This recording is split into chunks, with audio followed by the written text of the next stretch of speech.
దైవ మర్మములు. సహోదరుడు భక్తి సింగ్ గారి అనుభవంలో దేవుడు ఆయనకు బయలుపరిచిన దైవ మర్మములు. జూన్ 8.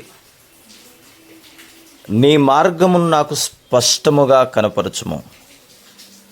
కీర్తనలు 5:8. యేసుక్రీస్తు ప్రభువు తన శిష్యులను ఒక ఎత్తైన పర్వతం మీదకి తీసుకుని వెళ్ళి రూపాంతరం పొందెను.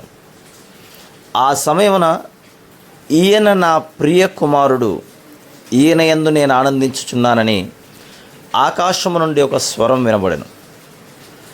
మనము దైవిక జీవితము జీవించవలనని కోరిన ఎడల మన పాత స్వభావమునకు మరణించవలనని ఇచ్చట మనం నేర్చుకొనుచున్నాం. యేసు ప్రభువు సహాయము లేకుండా మన పాత స్వభావమునకు మనం చనిపోలేము. మన పాత స్వభావం నిమిత్తం మనం మరణించుటకు సహాయపడుటకే ప్రభువు మరణించెను. దీనికి రుజువు ఏమనగా, మనము ఆయన మరణములో ఐక్యపరుచుకొని ఆయనకు విధేయులమైనప్పుడు ఆయన దైవిక వెలుగు మన ముఖములపై ప్రకాశించును. ఆయన మహిమ యొక్క తేజస్సు మన ముఖములపై ప్రకాశించును.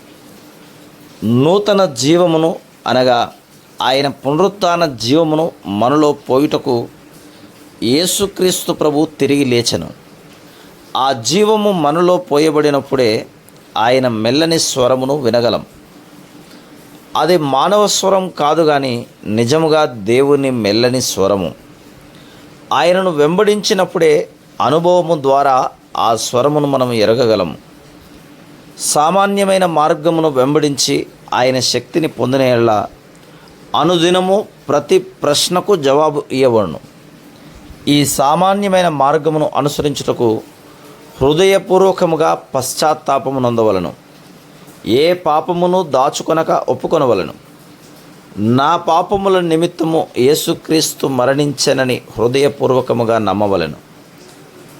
ఆయన నీ కొరకై మరణించినందులకు కృతజ్ఞతాస్తుతులు చెల్లించవలను.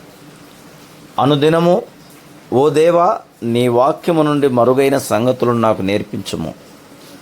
ఈ దినమునకు భవిష్యత్తు నిమిత్తం నీ ఏర్పాటును చూపించుము అని అడుగుము. అప్పుడు ప్రతి దినము మీరు దేవుని స్వరమును వినెదరు. Praise the lord.